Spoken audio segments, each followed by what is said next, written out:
પઠાણી ઉઘરાણી જેવા ગંભીર આક્ષેપો। દિલીપસિંહ રાજપૂત નામના વ્યક્તિ સામે આક્ષેપ। 30 લાખ રૂપિયાના ધિરાણ પર 1 કરોડ 21 લાખથી વધુની રકમ વસૂલી। ભારે રકમ વસૂલ્યા વધુ નાણાં માટે દબાણ અને ધમકીઓ આપતો હોવાનો પણ આરોપ છે। તો જાનથી મારી નાખવાની ધમકી આપી હોવાનો પણ દાવો। મામલો વધુ ગંભીર બનતા ડીસીપી કાનન દેસાઈએ એસીપી સ્તરે સોંપી છે તપાસ।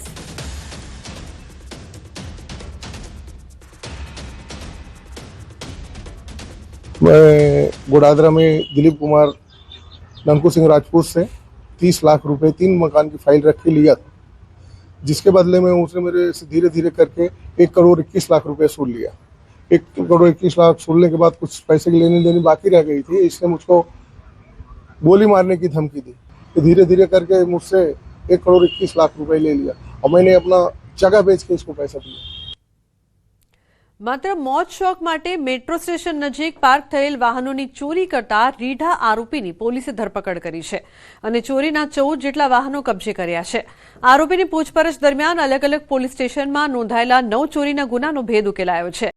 આરોપી અમદાવાદના મેટ્રો સ્ટેશન નીચે પાર્ક થયેલા વાહનોની ચોરી કરતો હતો। આરોપીએ 9 પોલીસ સ્ટેશન હદ વિસ્તારમાંથી 14 વાહનોની ચોરી કરી હતી। आरोपी मेट्रो स्टेशन नीचे पार्क थયેલા एक्टिवाનું लॉक तोड़ीने चोरी करवानी मोडस ऑपरेंडी धरावे छे। आरोपी वाहनना लॉक तोड़ीने चोरी करी तेनो उपयोग करी अवावरू छोड़ी देतो होवानुं सामे आव्युं छे। अमदावाद शहरना कुल 9 पोलीस स्टेशनना 14 अलग अलग वाहन चोरीना गुनो शोधी काढवामां आव्यो छे, जेमां आरोपी विकास जगदीशचंद्र त्रिवेदी खास करीने एनी मोडस ऑपरेंडी एवी छे के मेट्रो स्टेशननी नीचे जे एक्टिवा पड्या होय તેમનું લોક સળિયા દ્વારા તોડીને અને એ એક્ટિવાનો એક જગ્યાએથી બીજી જગ્યાએ જવા માટે ઉપયોગ કરતો હતો અને જ્યારે એક્ટિવામાં ઈંધણ પૂરું થઈ જાય ત્યારે તે કોઈ બ્રિજ નીચે અથવા તો અવાવરૂ જગ્યા એક્ટિવા મૂકીને બીજી વાહન ચોરી કરતો હતો।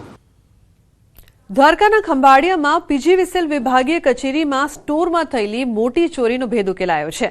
પોલીસે આ મામલે 5 આરોપીઓની